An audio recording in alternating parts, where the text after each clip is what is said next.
2020년 9월 24일 과학의 진실과 오류 제5주차 두 번째 시간 강의를 시작하도록 하겠습니다. 앞 시간에 이어서 7장 천체의 현상을 해석하라 프톨레마이오스의 천동설에 대해서 계속 살펴보도록 하겠습니다. 교과서 69페이지 밑에서 10번째 줄에 보면 아리스토텔레스도 동심 청구서를 지지하였다고 하였습니다. 우리가 교재 2장에서 살펴보았던 것처럼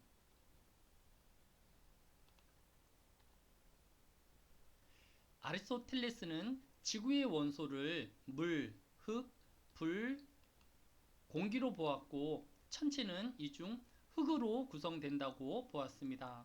그런데 아리스토텔레스는 흙으로 이루어진 하늘의 천체가 땅으로 떨어지지 않는 이유를 제5원소설로 설명하였습니다. 즉 우리가 사는 지구와는 달리 하늘은 신성하고 투명한 물질로 가득 차 있는데 이 물질을 밝은 불꽃을 의미하는 에테르라고 불렀습니다. 이 에테르라는 물질 때문에 천체들이 땅으로 떨어지지 않는다고 설명하였던 것입니다. 이처럼 플라톤, 아리스토텔레스 당시의 대부분의 과학자들이 천동설을 받아들이고 주장하였던 것을 알 수 있습니다.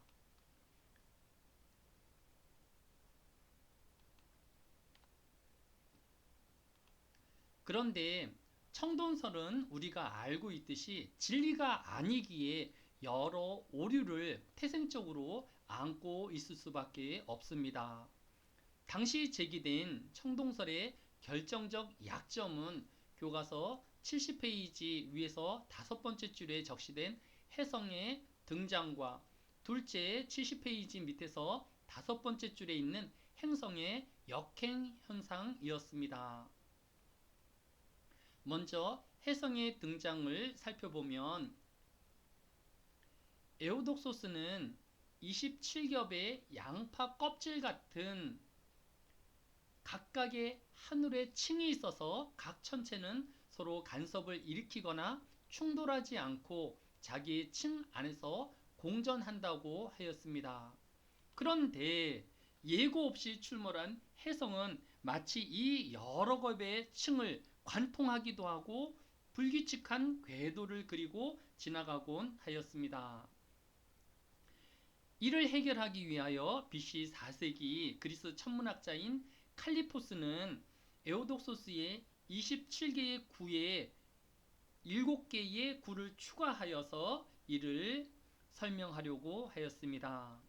또한 아리스토텔레스 또한 외부 집합의 운동을 상쇄하기 위해 구의 각 집합 사이에 회전하지 않는 구를 추가할 것을 주장하면서 총 56개의 구, 즉 우주는 56겹의 양파 껍질 같은 구조로 이루어져 있다라고 하였습니다. 이처럼 새로운 혜성이나 천체가 발견될 때마다 우주의 층이 매번 새롭게 늘어나는 한계를 드러낼 수밖에 없었던 것입니다.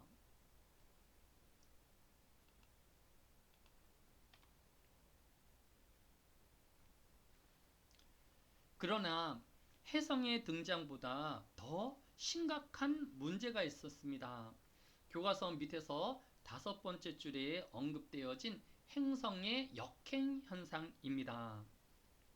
행성의 역행 현상이란 행성이 전진을 멈추거나 역방향으로 거슬러가는 현상을 말합니다. 금성의 운동이 대표적인데 금성은 가끔 전진을 멈추거나 역방향으로 진행하는 것을 관측할 수 있습니다. 이것은 이 세상은 부조화의 세상이지만 이상향인 천체는 규칙적인 운동을 해야 한다고 믿었던 당시의 세계관으로는 도저히 설명할 수 없는 현상이었습니다. 이러한 천동설의 약점을 이론적 가설로 해결한 사람이 바로 150년경 알렉산드리아에서 활약한 천문학자 프톨레마이오스였습니다. 프톨레마이오스 역시 아리스토텔레스와 고대 그리스 과학자들이 주장한 청동설을 신뢰하였습니다. 프톨레마이오스는 먼저 각각의 천체들이 운동하는 궤도 안에 주전원이라는 작은 원들을 집어 넣었습니다. 그리고 주전원의 중심은 이심원이라는 큰 원 위를 회전한다고 주장하였습니다. 즉, 행성은 주전원의 궤도를 회전하면서 동시에 지구를 중심으로 한 이심원 위를 회전하고 있다고 보았습니다. 이러한 궤적은 마치 풀어진 용수철과 같은 궤도를 그리게 됩니다. 이를 통해 이전까지 해결할 수 없었던 행성의 역행 현상을 설명할 수 있게 된 것입니다. 즉, 행성이 이심원 방향과 반대 방향으로 전환되는 주심원의 회전 구간에서 마치 행성이 역행하는 것처럼 우리 눈에 보이게 된다고 행성의 역행 현상을 설명하였던 것입니다.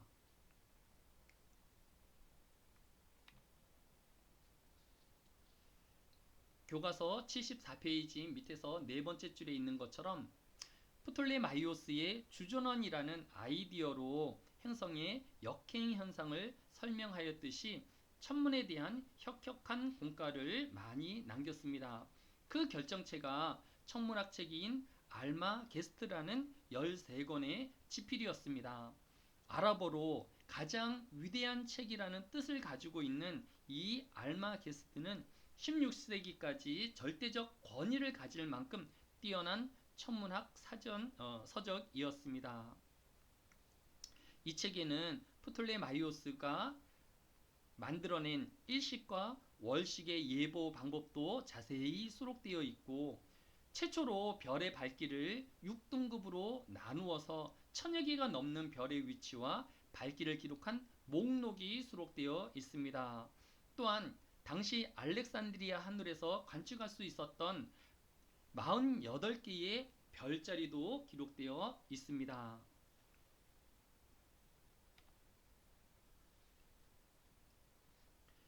프톨레마이오스가 이심원과 주전원으로 설명하였던 행성의 역행 현상은 1543년 코페르니쿠스가 천구 회전에 관하여 라는 책을 통하여 과학적으로 증명할 때까지 1500년 동안 지지를 받아왔던 것입니다.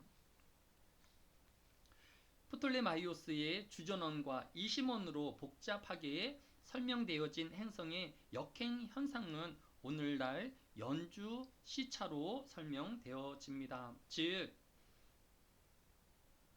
고정된 별에 비하여 지구를 비롯한 행성의 공전주기가 서로 달라 공전주기가 짧은 안쪽의 행성인 지구가 외곽에 있는 행성보다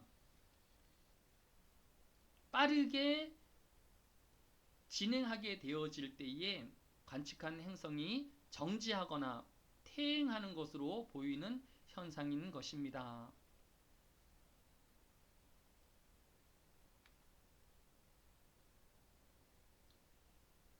교재 8장 기독교 신학자들 중세 과학과의 타협점을 찾다.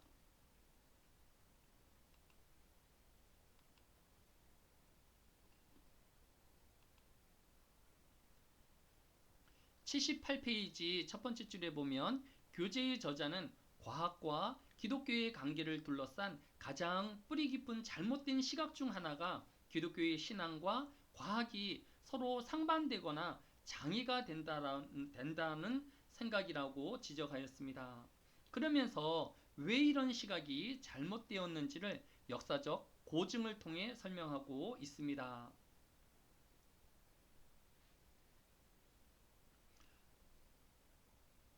로마 제국이 북에서 남한 게르만족에 의해 몰락의 길을 걸을 때부터 시작하여 중세에 이르기까지 기독교가 과학의 산실 역할을 하였다는 것입니다.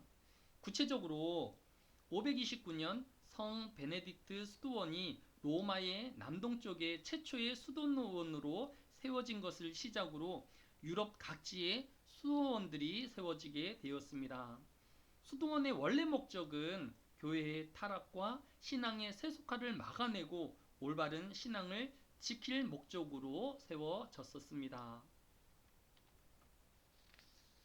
그러나 교과서 80페이지 밑에서 6번째 줄에 있는 것처럼 수련과 학문의 중심지인 수도원은 금욕과 공동체 생활을 통한 신앙 훈련과 함께 교육과 학문의 중심지 역할을 담당하였던 것입니다. 이 때문에 수도원 내부에는 학교, 도서관, 필사실을 갖추었으며 장래 수도사를 희망하는 예비 수도사들에게 글쓰기, 라틴어, 수사학, 논리학, 기하학, 천문학 등 과학이 포함된 사막 4과를 가르쳤던 것입니다.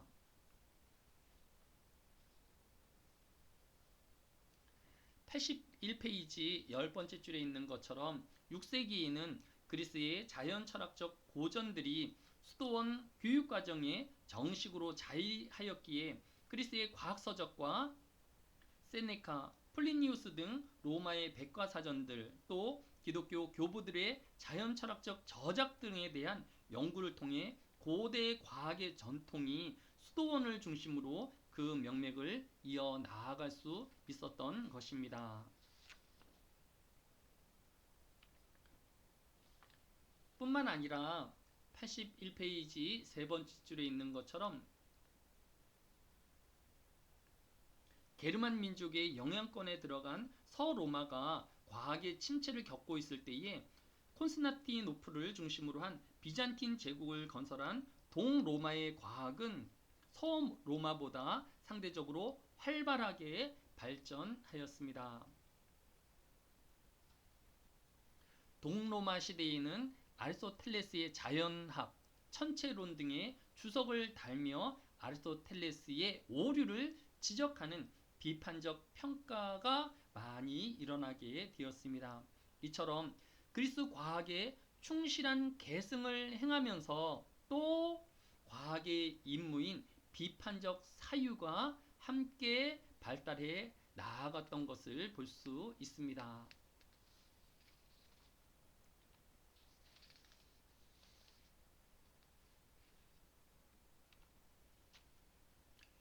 교재 83페이지 세 번째 줄에 보면 이러한 오랜 역사적 관행이 지속되었기에 중세 초기에 기독교 교부들은 그리스 이래의 과학적 유산과 기독교 신앙과의 사이에 가능한 타협점을 찾아야 했습니다.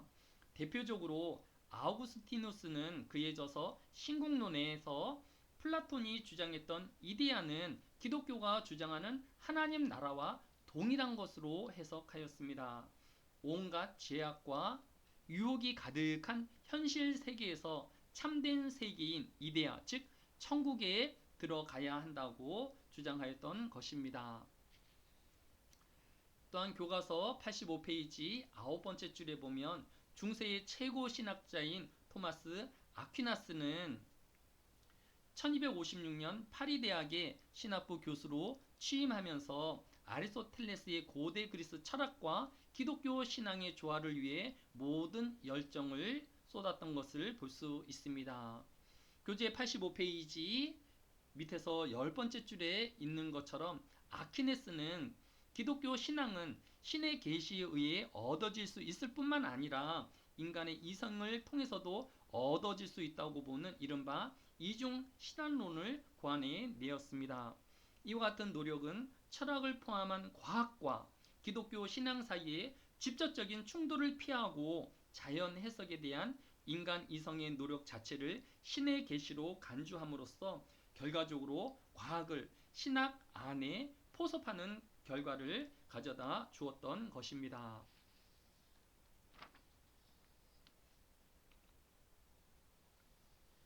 교과서 85페이지 밑에서 세 번째 줄, 르네상스 이후 근대 과학자들의 자연 탐구는 사실상 강렬한 신학적 동기에 의해 추진되었습니다. 그들은 자연에 대한 인간의 직접 탐구를 신이 인간에게 부여한 특별한 과제로 인식하였으며 자연을 신이 인간에게 준비한 제2의 성경으로 간주하였습니다. 과학자임과 동시에 기독교인이었던 그들은 신앙과 과학 사이의 모순과 갈등보다는 융합과 조화를 발견함으로써 근대 과학 형성에 크게 이바지하였던 것입니다. 지금까지 살펴본 교재의 저자의 생각은 오늘날 관점에서 모두 옳다고만은 할 수 없습니다. 보수적인 기독교 신앙에서 볼 때에 아우구스티누스나 아퀴네스가 자유주의적이고 세속적으로 보일 수도 있기 때문입니다.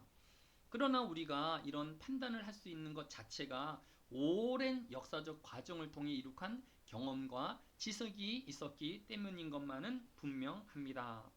만약 과학과 신앙이 서로 배척하고 자신만을 고집했다면 인류의 현재는 아마도 지금보다 불행했을 것입니다.